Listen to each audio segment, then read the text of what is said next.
ISR 9 news కి స్వాగతం. Bulletin లో ముందుగా హెడ్లైన్స్.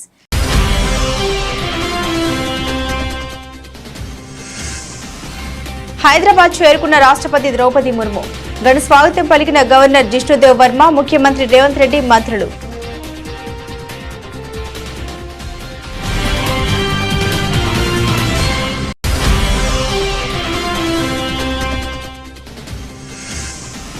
సిఐఐ తెలంగాణ కౌన్సిల్ ప్రతినిధులతో సమావేశమైన సీఎం రేవంత్ రెడ్డి. నగరంలోని పురాతన మెట్ల బావుల పునరుద్ధరణకు పర్యాటక శాఖతో ఒప్పందాలు.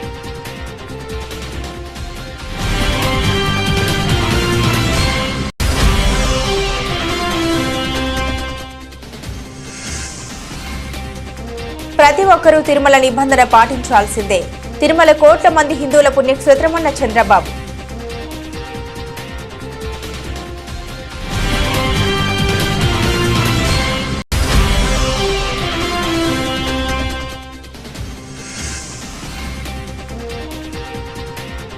బుచ్చమ్మది ప్రభుత్వ హత్యే, హైడ్రాపై హరీష్ రావు మండిపాటు.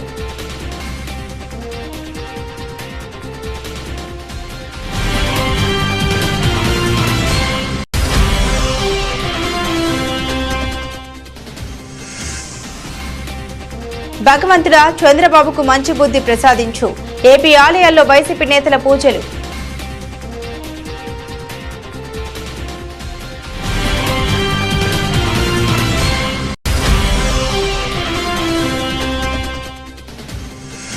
కేంద్ర ప్రాయోజిత పథకాల అమలుపై సీఎస్ నీరబ్ కుమార్ ప్రసాద్ సమీక్ష. అన్ని సీసీ కెమెరాలను రాష్ట్ర సచివాలయంలోనే రియల్ టైం గవర్నెన్స్ వ్యవస్థతో అనుసంధానించాలని ఆదేశాలు.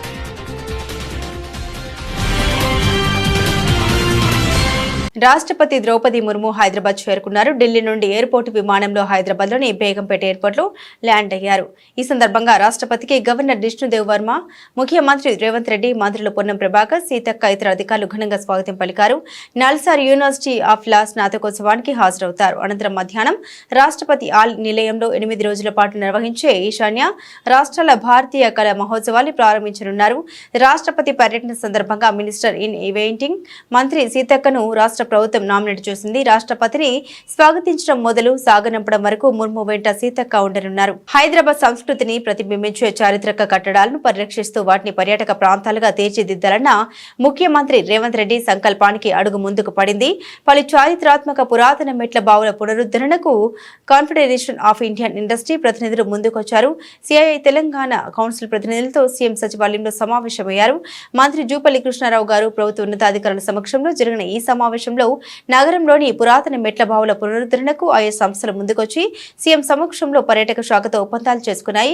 ముఖ్యమంత్రి మాట్లాడుతూ హైదరాబాద్ చారిత్రక కట్టడాల్ని పరిరక్షించాల్సిన అవసరం ఉందని తెలిపారు. వాటి పరిరక్షణ కోసం పారిశ్రామికవేత్తలు ముందుకు రావాలని పిలుపునిచ్చారు. మూసీ పరివాహక ప్రాంతాల్లో చారిత్రక భవనాలను పర్యాటక కేంద్రాలుగా తీర్చిదిద్దుతామని మూసీ ప్రక్షాళన కార్యక్రమం ప్రభుత్వం ప్రతిష్టాత్మకంగా తీసుకుందని తెలిపారు. పాత అసెంబ్లీ భవనాన్ని పునరుద్ధరిస్తున్నామని, త్వరలోనే అందులో శాసనమండలి కార్యకలాపాలు నిర్వహిస్తామని వెల్లడించారు. జూబ్లీ హాల్ కు చారిత్రక ప్రాధాన్యతను దృష్టిలో పెట్టుకుని దాన్ని పరిరక్షించే బాధ్యత తీసుకోవాలని సిఐఐకి సూచించారు. ప్రతి ఒక్కరూ తిరుమల నిబంధన పాటించాల్సిందేనని ముఖ్యమంత్రి చంద్రబాబు అన్నారు. తిరుమల కోట్ల మంది హిందువుల పుణ్యక్షేత్రమని చంద్రబాబు తెలిపారు. భక్తుల మనోభావాల్ని పరిరక్షించేందుకు తమ ప్రభుత్వం ప్రాధాన్యతను ఇస్తోందని వ్యాఖ్యానించారు.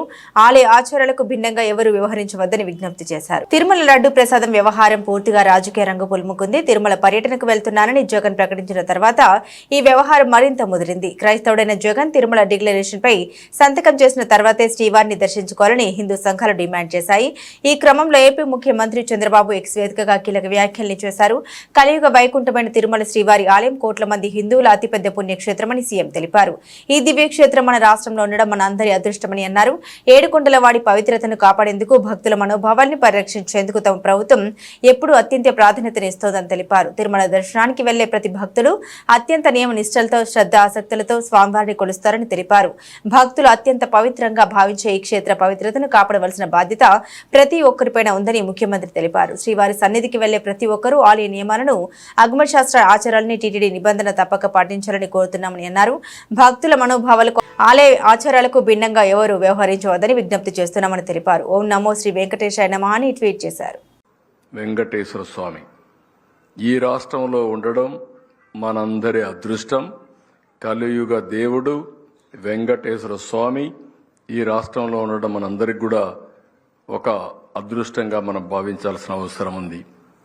ప్రపంచంలో భారతీయులు ఎక్కడున్నా, హిందువులు ఎక్కడున్నా జీవితంలో ఒక్కసారైనా వచ్చి వెంకటేశ్వర స్వామి దర్శనం చేసుకుని వాళ్ళ యొక్క మొక్కులు తీర్చుకోవాలని కోరుకుంటారు.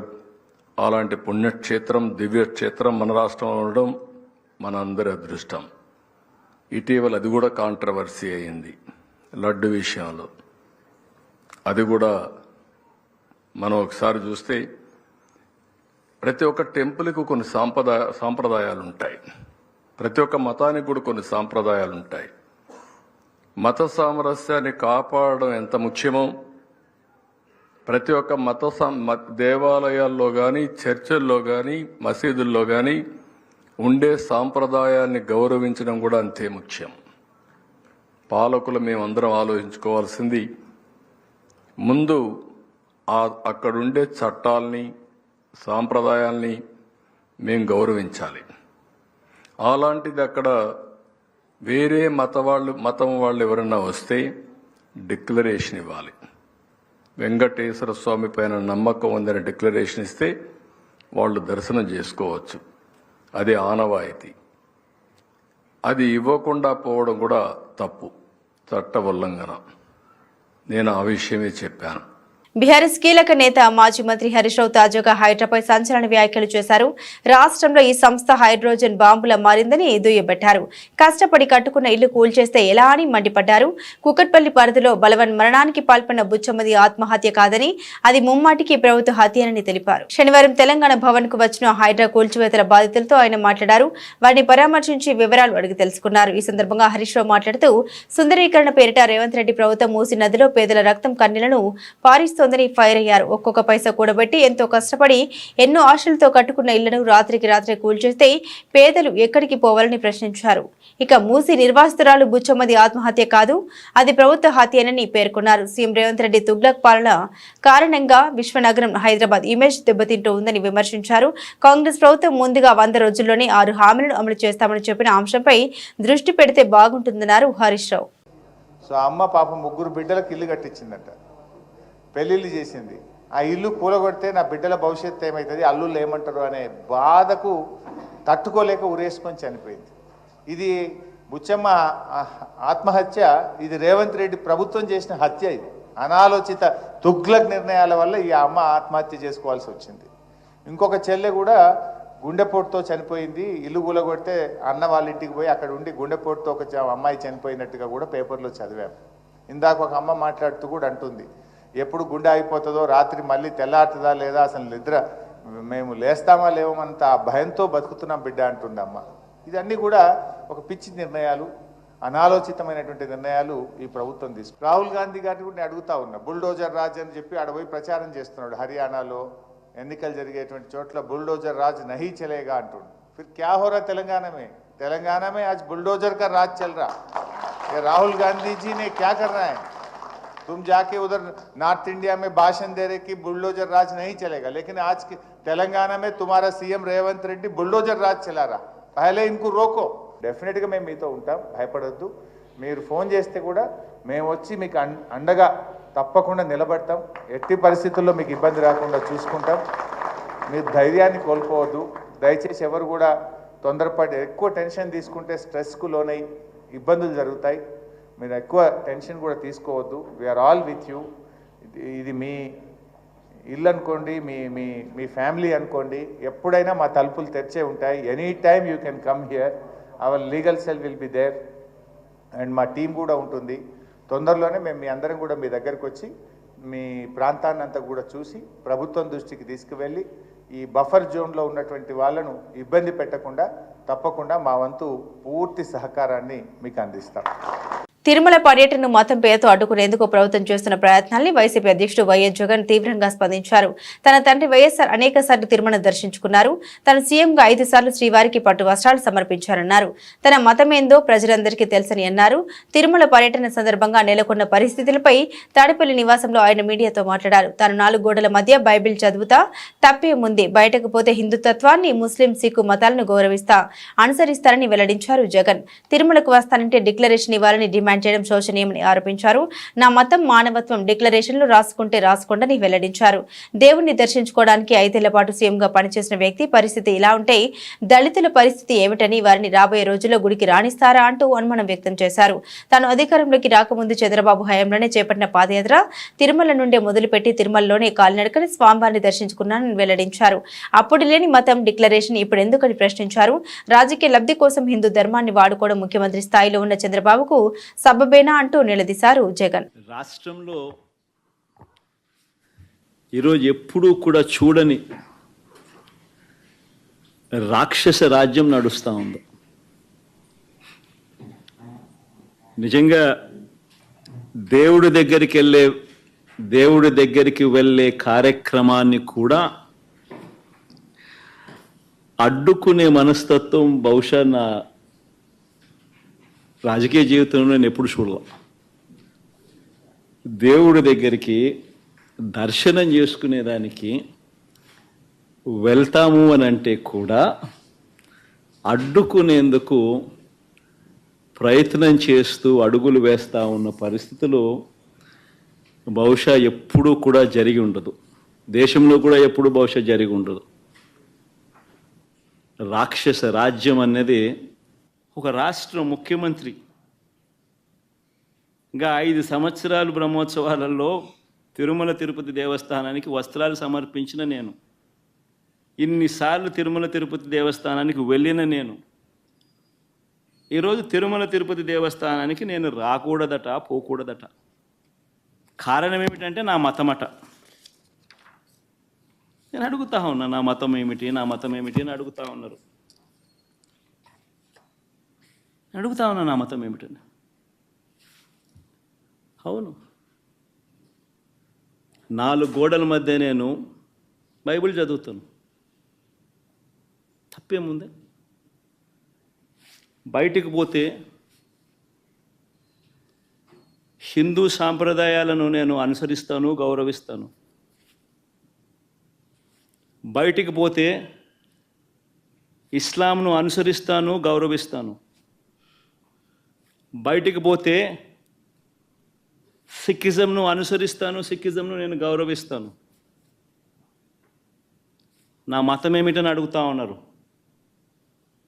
నా మతం మానవత్వం. డిక్లరేషన్లో రాసుకుంటానేమో రాసుకుంటా. పద్మశాలుల అభివృద్ధి కోసం, అభ్యున్నతి కోసం, హక్కుల కోసం తన చివరి శ్వాస వరకు పోరాటం చేసిన మహనీయుడు కొండా లక్ష్మణ్ బాపూజీ అని మాజీ మంత్రి ఎమ్మెల్యే హరీష్ రావు తెలిపారు. సిద్దిపేట జిల్లా నాగునూరు మండల కేంద్రంలో మండల పద్మశాలి సంఘం కులస్తుల ఆధ్వర్యంలో ఏర్పాటు చేసిన కొండా లక్ష్మణ్ బాపూజీ విగ్రహావిష్కరణ కార్యక్రమంలో మాజీ మంత్రి హరీష్ రావు, పద్మశాలి సంఘం జిల్లా అధ్యక్షుడు డాక్టర్ సతీష్లు పాల్గొన్నారు.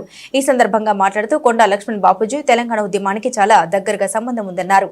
1969లో తెలంగాణ రాష్ట్రాన్ని ఏర్పాటు చేయాలని తన మంత్రి పదవిని గడ్డిపోచులుగా త్యజించి గొప్ప వ్యక్తి అని కొనియాడారు. జయంతి సందర్భంగా నంగునూరులో బాపూజీ గారి విగ్రహాన్ని ఆవిష్కరించుకోవడం చాలా సంతోషం. ఈ విగ్రహ ఏర్పాటుకు కృషి చేసినటువంటి ప్రతి ఒక్కరిని ముందుగా నేను మనస్ఫూర్తిగా అభినందిస్తా ఉన్నాను.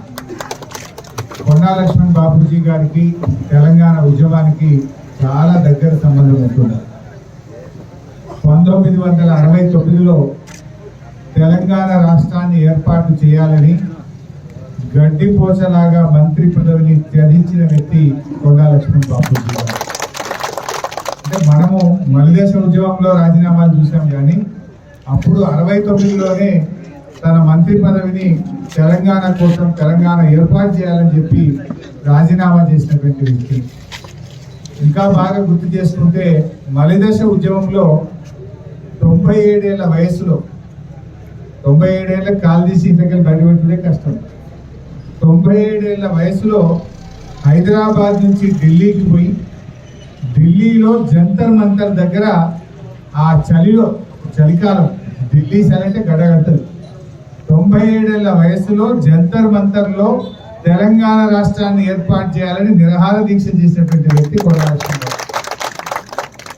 కేసీఆర్ గారు గులాబీ జెండా ఎగిరేసి తెలంగాణ కోసం కొట్లాడితే తన ఇంటిని పార్టీ ఆఫీస్ కోసం ఇచ్చినటువంటి గొప్ప మహనీయుడు కొండా లక్ష్మణ్ బాపూజీ. ఆయన పేరులో కొండ ఉంది. నిజంగా ఆయన వ్యక్తిత్వం కూడా కొండంత గొప్ప వ్యక్తిత్వం కలిగినటువంటి వ్యక్తి. ఆంధ్రప్రదేశ్ రాష్ట్ర వ్యాప్తంగా ఆలయాలకు వైసీపీ నేతలు శనివారం క్యూ కట్టారు. చంద్రబాబుకు మంచి బుద్ధి ప్రసాదించాలని వేడుకుంటూ ప్రత్యేక పూజలు నిర్వహించారు. తిరుమల పవిత్రతను, లడ్డూ ప్రసాదం విశిష్టతను ఏపీ సీఎం చంద్రబాబు అపవిత్రం చేసినందుకు గాను ఆయన చేసిన పాపాన్ని ప్రక్షాళన చేయాలని వేడుకుంటూ ఈ పూజలు నిర్వహిస్తున్నామని వైసీపీ నాయకులు చెబుతున్నారు. అధిష్టానం పిలుపు మేరకు రాష్ట్ర వ్యాప్తంగా వైసీపీ నాయకులు ఈ పూజలు నిర్వహించారు. విజయవాడలో దేవినేని అవినాష్ ఆధ్వర్యంలో పూజలు నిర్వహించారు. గుంటూరులో మాజీ మంత్రులు అంబటి రాంబాబు, విడుదల రజని పూజలు చేశారు. తిరువూరులో స్వామిదాస్, కడపలో రవీంద్రనాథ్ పూజల్లో పాల్గొన్నారు. మన్యం జిల్లా పాలకొండ నియోజకవర్గాల్లోని శ్రీ కాశీ విశ్వేశ్వర స్వామి ఆలయంలో మాజీ ఎమ్మెల్యే కళావతి ప్రత్యేక పూజలు జరిపించారు. తిరుమల లడ్డూపై అసత్య ప్రచారం చేస్తున్నారని అంబటి రాంబాబు తెలిపారు. ఆ పాపం ప్రజలకు తగలకూడదని పూజలు చేశామని తెలిపారు.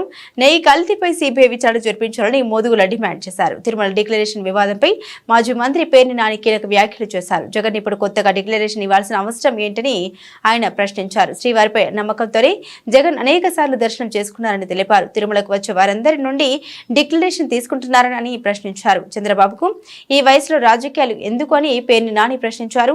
జగన్ ను రాజకీయంగా అంతమొందించాలని కుట్ర పన్నారని విమర్శించారు. కలిసింది అంటే నిన్నటికి ఎక్కడికి వచ్చాడు చంద్రబాబు నాయుడు గారు? ఆ మలినమైన ఆవునేని వాడారు కానీ ఎక్కడ వాడారో తెలియదు. 70 ఏళ్ళు వచ్చి బతుకు మనకు అవసరమా చంద్రబాబు నాయుడు గారు? 70 ఏళ్ల వయసు ఎందుకు బతికి ఈ రకంగా 10 మందికి ఆదర్శంగా మనం పోతే చంద్రబాబు నాయుడు గారా లేదా రాజశేఖర రెడ్డి గారా? మనమా? ఎవరైనా? రాజశేఖర రెడ్డి గారు మరణించాడు, ఆదర్శంగా నిలిచాడు. ఏ పార్టీకి సంబంధించిన వాడే సరే, ఏ దేశంలో అయినా సరే రాజకీయ నాయకుడు జనం కోసం ఇలా బతకాలి అని రాజశేఖర రెడ్డి గారు అలా బతికి చూపించాడు. కానీ 75 ఏళ్ళు, 14 ఏళ్ళు ముఖ్యమంత్రి, 15 ఏళ్ళు ముఖ్యమంత్రి, ఎవరికో ఏం ఆదర్శం చూపిస్తూ మనం బతుకుతున్నాం? రేపు మీరు వెళ్ళిపోయిన తర్వాత మీ గురించి ఏం మాట్లాడుకోవాలి? ఇటువంటి తప్పుడు మాటలు కూడా మాట్లాడాడు రాజకీయాల కోసం అని చెప్పి మాట్లాడుకోవాలా? జగన్మోహన్ రెడ్డి గారు స్వామివారి దర్శనానికి వెళ్తానంటే ఏం పూజ చేసుకుంటాకో లేకపోతే వేరే రకంగా కూడా కాదు కదా, కేవలం దర్శనం చేసుకుంటాకి వెళ్తానంటే వెంటనే ఫ్లెక్సీలు పెట్టిస్తావా? తిరుమలలో ఎప్పుడన్నా నువ్వు అక్కడే పుట్టానంటున్నావు కదా, ఎప్పుడన్నా తిరుమలలో అన్యమతస్తులు డిక్లరేషన్ ఇవ్వండి అని చెప్పని ఎప్పుడన్నా బోర్డు కడతాం చూసారా? అంటే జగన్మోహన్ రెడ్డి గారు వస్తున్నారంటే ఆ మధ్యాహ్నం కడతారు, ఆయన్ని రావట్లేదు, వీళ్ళందరూ కూడా ఆ కార్యక్రమాన్ని రచ్చ చేయాలనుకుంటున్నారు. హిందువుల ముసుగులో రాజకీయాల కోసం బతికేటువంటి కొంతమంది కాషాయ బట్టలు వేసుకుని నోరు కాషాయ నాలుకలు వేసుకుని తిరిగేటువంటి దొంగ భక్తులు ఎవరైతే ఉన్నారో, హిందూ మతానికి మేమే రిప్రజెంటేషన్స్ అని చెప్పని కేకలు బొబ్బలు పెట్టేటువంటి వ్యక్తులు ఎవరైతే ఉన్నారో వాళ్ళు పోగేసి వాళ్ళని జగన్మోహన్ రెడ్డి గారి ఇంటి మీదకి పోలీసుల రక్షణతో కాషాయ రంగు గేట్లకు పిలిపిస్తావు. జగన్మోహన్ రెడ్డి గారు ఊర్లో లేని సమయంలో లేదు. జగన్మోహన్ రెడ్డి గారు వస్తుంటే నిన్న కోడిగుడ్లు వేయండి కారు మీద, పోలీసులకేమో శాంతియుతంగా మా వాళ్ళు ధర్నా చేస్తారు రోడ్డు మీద జగన్ గారు ఎయిర్పోర్ట్ కాడి నుంచి గుడికి వెళ్ళే వరకు, వాళ్ళకేమో కాషాయ రంగు పెయింట్ డబ్బాల్లో దీంట్లో బుడగల్లో వేసి ఐ సప్లై రెడీ చేస్తారు, అలాగే కోడిగుడ్లు రెడీ చేస్తారు. రెడీ చేసి అవమానించి ఆ వీడియోలన్నీ కూడా మీ తప్పుడు మనుషులతో ఇవన్నీ చేయించి అక్కడ అల్లరి సృష్టించాలి. గర్భిణులు ఆధ్యాత్మిక ఆలోచనతో భావోద్వేగాలను అదుపు చేసుకున్నప్పుడే మంచి లక్షణాలు, తేజోవంతులైన గుణవంతులైన పిల్లలు జన్మిస్తారని ఎమ్మెల్యే పవార్ రామారావు పటేల్ అన్నారు. నిర్మల్ జిల్లా ముథోల్ మండల కేంద్రంలోని ఐసీడీఎస్ ఆధ్వర్యంలో గర్భిణీ స్త్రీలకు, బాలింతలకు పోషణ అభియాన్ కార్యక్రమానికి ముఖ్య అతిథిగా పాల్గొన్నారు. ఈ సందర్భంగా ఎమ్మెల్యే మాట్లాడారు. పౌష్టికాహార మాసంలో భాగంగా పోషకాహారంతో పాటుగా ప్రభుత్వం కల్పిస్తున్న అన్ని సదుపాయాలను సద్వినియోగం చేసుకోవాలని తెలిపారు. మనం అందరూ పౌష్టికంగా ఉంటామని పెద్దలు చెప్పినట్ల ఆరోగ్యం కాపాడాలి కోసం పౌష్టికాహారం ఏదైతే ఉంది ఆ పౌష్టికాహారం ఎటువంటి వాడాలి. ఇక్కడ అంగన్వాడీ టీచర్స్ అనుకోండి, ఆయన అనుకోండి, అన్ని విధాలుగా చెప్తున్నారు. వాస్తవంగా ఈరోజు చూస్తే పెస్టిసైడ్స్ ఫర్టిలైజర్ విడిగా వాడుకుంటున్నాం.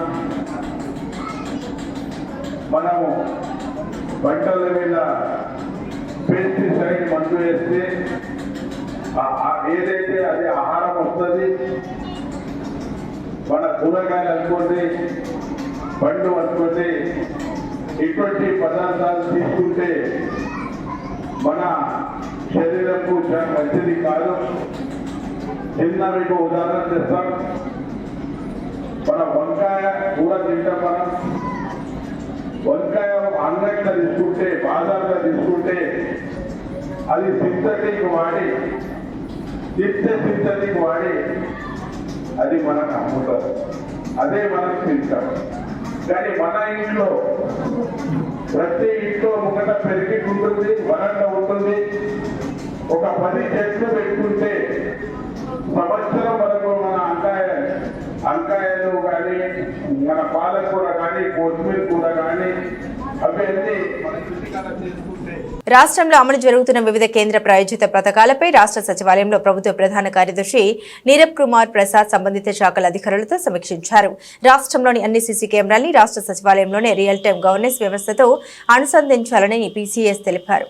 పంచాయతీరాజ్ మరియు గ్రామీణాభివృద్ధి, హోం నైపుణ్యాభివృద్ధి, సాంఘిక బీసీ గిరిజన మహిళా శిశు సంక్షేమం, విభిన్న ప్రతిభావంతుల శాఖలతో పాటు గృహ నిర్మాణ, వ్యవసాయ, వైద్య, ఆరోగ్య, మత్స్య శాఖలకు సంబంధించి కేంద్ర రాష్ట్ర ప్రభుత్వాల సహకారంతో అమలు జరుగుతున్న వివిధ కేంద్ర ప్రాయోజిత పథకాల అమలు తీరును, ఆయా పథకాల ప్రగతిని సీఎస్ సమీక్షించారు. ముందుగా పంచాయతీరాజ్ మరియు గ్రామీణాభివృద్ధి శాఖకు సంబంధించిన వివిధ కేంద్ర ప్రాయోజిత పథకాలపై సీఎస్ సమీక్షించారు. ఆ శాఖ ముఖ్య కార్యదర్శి శశిభూషణ్ కుమార్ మాట్లాడారు.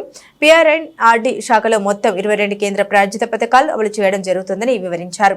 2023-2024 వివిధ కేంద్ర ప్రాయోజిత పథకాల కింద 13,366 కోట్లను 2024-2025లో ఇప్పటి వరకు 7,899 కోట్ల రూపాయలను ఖర్చు చేయడం జరిగిందని తెలిపారు. 2024-2025 సంవత్సరానికి గాను కేంద్ర ప్రభుత్వం వివిధ ప్రాయోజిత పథకాల అమలుకు కేంద్ర ప్రభుత్వ వాటాగా 8,340 కోట్ల విడుదల చేసిందని తెలిపారు. పంచాయతీరాజ్ మరియు గ్రామీణాభివృద్ధి శాఖలో వివిధ కేంద్ర ప్రాయోజిత పథకాలు విజయవంతంగా అమలు జరుగుతున్నట్లు శశిభూషణ్ కుమార్ సీఎస్ కు వివరించారు. సాంఘిక బీసీ గిరిజన మహిళ, విభిన్న ప్రతిభావంతుల శాఖలతో పాటు గృహ నిర్మాణం, వ్యవసాయ, వైద్య, ఆరోగ్య, మత్స్య శాఖలకు సంబంధించిన కేంద్ర ప్రాయోజిత కార్యక్రమాల అమలు ప్రగతిని ఆయా శాఖల అధికారులతో సీఎస్ నీరబ్ కుమార్ ప్రసాద్ సమీక్షించారు. తిరుమలలో శ్రీవారి దర్శనం కోసం వచ్చే భక్తుల కోసం టీటీడీ మరో సంచలన నిర్ణయం తీసుకుంది. వెంటనే దాన్ని అమలు చేస్తూ తిరుమలలోని ముఖ్య వీధుల్లో బోర్డులు ఏర్పాటు చేశారు. వైసీపీ పాలనలో లడ్డు తయారీలో కల్తీ నెయ్యి వాడారన్న చంద్రబాబు చేసిన ఆరోపణతో తిరుమల పవిత్రత దెబ్బతిందని వైసీపీ అధ్యక్షుడు మాజీ సీఎం వైఎస్ జగన్ ఆరోపించారు. స్వయాన ముఖ్యమంత్రి ఆరోపణలతో తిరుమలకు కలిగిన అపవిత్రత నుండి ఆలయానికి, రాష్ట్ర ప్రజలకు మేలు కలగాలని కోరుతూ పాప ప్రక్షాళన కోసం జగన్ శనివారం తిరుమలలో స్వామివారి దర్శనానికి నిశ్చయించారు. అయితే కొందరు ఇతర మతస్థుడంటూ విమర్శిస్తూ జగన్ తిరుమలకు వస్తే అడ్డుకుంటామని బీజేపీతో పాటు ధార్మిక సంఘాలు హెచ్చరించాయి. తిరుమలకు వస్తే డిక్లరేషన్ మీద సంతకం పెట్టాల్సిందే అంటూ డిమాండ్లు రావడంతో స్పందించిన టీటీడీ హిందూయేతరుల కోసం తిరుమలలో ప్రత్యేకంగా బోర్డులు ఏర్పాటు చేసింది. అన్ని మతస్థులు పాటించాల్సిన నియమ నిబంధన తెలుపుతూ Vaikuntham complex, ATC circle, Gokulam guest హౌస్ల వద్ద బోర్డులను నెలకొల్పింది. అయితే ఏర్పాటు చేసిన కొన్ని గంటల్లోనే వైకుంఠం కాంప్లెక్స్ మినహా మిగతా అన్ని చోట్ల వాటిని తొలగించారు. ములుగు జిల్లా తాడ్వాయి మండలం దామరవాయి అటవీ శాఖ అధికారులపై దాడి చేయడాన్ని తీవ్రంగా ఖండిస్తూ ఉన్నామని తుడుందెబ్బ రాష్ట్ర నాయకులు తెలిపారు. సెక్షన్ ఆఫీసర్, బీటా ఆఫీసర్లపై దాడికి పాల్పడింది వలస వచ్చిన సూరజ్ రెడ్డి అని, అతను నల్గొండ జిల్లా వాసి అని పేర్కొన్నారు. వీధుల్లో ఆటంకం ఏర్పరిచిన వారిపై చట్టపరమైన చర్యలు తీసుకోవాలని డిమాండ్ చేశారు. అలాగే తన భర్త బీట్ ఆఫీసర్ శరత్ విధులకు వెళ్లొస్తుండగా జరిగిన దాడికి తనకు న్యాయం చేయాలని శరత్ భార్య కోరారు. విధి నిర్వహణలో ఉన్న ఫారెస్ట్ అధికారిపై దాడి చేయడం జరిగింది. ఈ గున్నురెడ్డి ప్రవర్తన ఎట్లుంటుందంటే, ఇతను ఇక్కడ తాడ్వాయి మండలంలో ఇతని కుటుంబం నల్గొండ జిల్లా నుంచి ఇక్కడికి వలస వచ్చి ఇక్కడ స్థిర నివాసం ఏర్పరచుకొని 1/70 యాక్ట్కి అతిక్రమించి ఇక్కడ ఉన్న రెవెన్యూ ల్యాండ్ని 5 ఎకరాల ల్యాండ్ని కబ్జా చేసి అక్కడ డైరీ ఫామ్ని స్థాపించడం జరిగింది. ఆదివాసీ ఏజెన్సీ చట్టాల యాక్ట్కి విరుద్ధంగా పనులు చేయడం జరుగుతుంది. అతనిపై చర్యలు తీసుకోవాలని, అలాగే గున్నురెడ్డి గతంలో కూడా ఇక్కడ ఆదివాసీ యువకులపైన 3 పైన దాడి చేయడం జరిగింది. జీవనం సాగించే ఆదివాసులపైన కూడా భూములలో కూడా పోయి తన యొక్క క్రూరమైన మెంటాలిటీ తోటి ఆదివాసులపైన దాడులు చేయడం జరుగుతుంది. కాబట్టి విధి నిర్వహణలో ఉన్న సోలం శరత్ చంద్రని దాడి చేసిన గున్నురెడ్డిపై SC/ST అట్రాసిటీ కేసు నమోదు చేసి ఆదివాసులకి వ్యతిరేకంగా కార్యక్రమాలు చేస్తున్న గుండ్రెడ్డిపై చర్యలు తీసుకోవాలని కోరుకోవడం జరుగుతుంది. ఆలం కిషోర్ ఆదివాసీ హక్కుల పోరాట సమితి రాష్ట్ర కో-కన్వీనర్గా పనిచేస్తున్న సోలం శరత్ చంద్ర ఆదివాసీ ఉద్యోగి. అతని యొక్క పై ఆఫీసర్ అయిన సెక్షన్ ఆఫీసర్ మీద అత్యంత పాశవికంగా ఒక మానవత్వం మర్చి ఇనుప రాడ్లతోటి దాడి చేసినటువంటి ఎవరైతే నల్గొండ జిల్లా నుండి ఇక్కడికి వలస వచ్చినటువంటి గిరిజనేతడైనటువంటి గున్నురెడ్డి మీద ప్రభుత్వం తక్షణమే ఎస్సీ ఎస్టీ అట్రాసిటీ కేసు నమోదు చేయాలి. ఫాస్ట్ ట్రాక్ కోర్టు ద్వారా అతనిపై కఠినమైన చట్టపరంగా కఠినమైన చర్యలు తీసుకోవాలని మేము ఆదివాసీ హక్కుల పోరాట సమితి తురుందెబ్బ తరఫున మేము డిమాండ్ చేస్తున్నాం. చంద్రబాబు నీచ రాజకీయాలకు కలియుగ దైవం తిరుమల శ్రీ వెంకటేశ్వర స్వామి వారి దేవస్థానం విశిష్టతను, లడ్డూ ప్రసాదం పవిత్రతకు భంగం కలిగించే ప్రపంచ వ్యాప్తంగా ఉన్న సుమారు 125 కోట్ల హిందువుల మనోభావాలు దెబ్బతీసి తన స్వార్థ రాజకీయాలకు శ్రీవారిని వాడుకున్న అవకాశవాది చంద్రబాబు అని వైఎస్ఆర్ సేవాదళ్ రాష్ట్ర ప్రధాన కార్యదర్శి పార్టీ సీనియర్ నాయకులు ఒమ్మి రఘురాం అన్నారు. మాజీ ముఖ్యమంత్రి వైఎస్ జగన్మోహన్ రెడ్డి పిలుపు మేరకు చంద్రబాబు ఆధ్వర్యంలో కూటమి పాపపు పాలన ప్రక్షాళనకు జగ్గంపేట శ్రీ వెంకటేశ్వర స్వామి వారి దేవస్థానం జగ్గంపేట జెడ్పీటీసీ ఒమ్మి బిందు మాధవితో కలిసి ప్రత్యేక పూజలు నిర్వహించారు. దోషులను శిక్షించాలని భగవంతుని కోరారు. ఈ సందర్భంగా రఘురాం మాట్లాడుతూ చంద్రబాబు 100 రోజుల పాలనలో జరిగిన లోపాలను కప్పిపుచ్చుకోవడానికి సూపర్ 6 పథకాలు అమలు చేయలేక విఫలం అవ్వడం వల్ల ఇటువంటి నాటకాలకు తెరలేపారన్నారు. ఈరోజు జగ్గంపేట వెంకటేశ్వర స్వామి దేవస్థానంలో అలాగే రాజగోపాల స్వామి దేవస్థానంలో ఈరోజు రాష్ట్రంలో జరుగుతున్న మరి ముఖ్యంగా తిరుమల తిరుపతి దేవస్థానానికి సంబంధించి దేవస్థానం ప్రతిష్టని భంగపరిచేలా అలాగే దేవస్థానానికి సంబంధించినటువంటి లడ్డూ ప్రసాదాన్ని అప్రతిష్ట పాలు చేసేలా ప్రపంచవ్యాప్తంగా ఉన్న సుమారు 125 కోట్ల మంది హిందువుల మనోభావాలు దెబ్బతీసే విధంగా ప్రస్తుతం పరిపాలన చేస్తున్నటువంటి కూటమి ప్రభుత్వం చంద్రబాబు నాయుడు గారు ముఖ్యమంత్రిగా హిందువుల మనోభావాలు దెబ్బతీసే విధంగా లేనిదాన్ని ఉన్నట్టుగా అబద్ధాలు చెబుతూ ఈరోజు హిందూ మనోభావాలు దెబ్బతీయడంతో పాటుగా రాష్ట్రంలో పవన్ కళ్యాణ్ గారు మత విద్వేషాలు రెచ్చగొట్టే విధంగా హిందువులు, క్రైస్తవులు, ముస్లింల మనోభావాల్ని రెచ్చగొడుతూ ప్రొవోక్ చేస్తూ ఈరోజు జరుగుతున్నటువంటి ఏదైతే పరిపాలన ఉందో ఆ పరిపాలన ఒక పాపపు పరిపాలనగా అటువంటి కూటమి ప్రభుత్వ పరిపాలన ప్రక్షాళన జరగాలన్న ఆలోచనతో గౌరవ మాజీ ముఖ్యమంత్రి వర్యులు జగన్మోహన్ రెడ్డి గారి పిలుపు మేరకు ఈరోజు జగ్గంపేట నియోజకవర్గ కేంద్రంలో వెంకటేశ్వర స్వామి దేవస్థానంలో ప్రత్యేకమైనటువంటి పూజలు నిర్వహించి ఏదైతే ఈరోజు అబద్ధపు ప్రచారం జరుగుతుందో దాంట్లో వాస్తవాలను నిగ్గుతేల్చాలని ఆ వెంకటేశ్వర స్వామిని ప్రార్థించడం జరిగింది. ఇందులో భాగంగా ఈరోజు ఈ కార్యక్రమంలో పాల్గొన్నటువంటి ప్రతి ఒక్కరికి పేరు పేరున ప్రత్యేకమైనటువంటి కృతజ్ఞతలు, ధన్యవాదాలు తెలియజేస్తూ ఈరోజు ఎన్నో రకాలైనటువంటి అబద్ధాలు. బులెటిన్ ముగించే ముందు హెడ్లైన్స్ మరోసారి.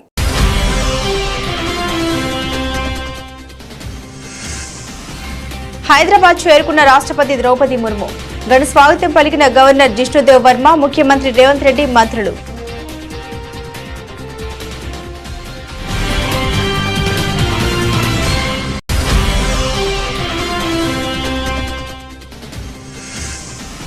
సిఐఐ తెలంగాణ కౌన్సిల్ ప్రతినిధులతో సమావేశమైన సీఎం రేవంత్ రెడ్డి. నగరంలోని పురాతన మెట్ల బావుల పునరుద్ధరణకు పర్యాటక శాఖతో ఒప్పందాలు.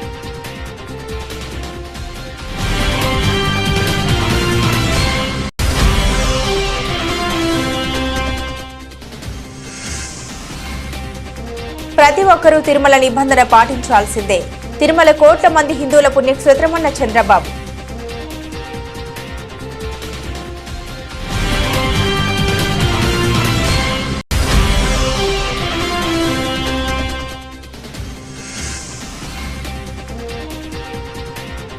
బుచ్చమ్మది ప్రభుత్వ హత్యే, హైడ్రాపై హరీష్ రావు మండిపాటు.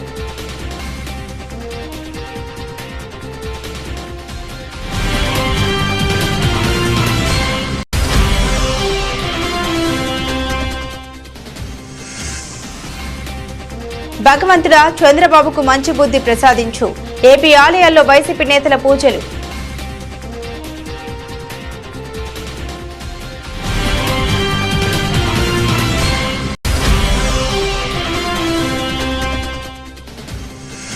కేంద్ర ప్రాయోజిత పథకాల అమలుపై సీఎస్ నీరబ్ కుమార్ ప్రసాద్ సమీక్ష. అన్ని సీసీ కెమెరాలను రాష్ట్ర సచివాలయంలోనే రియల్ టైం గవర్నెన్స్ వ్యవస్థతో అనుసంధానించాలని ఆదేశాలు.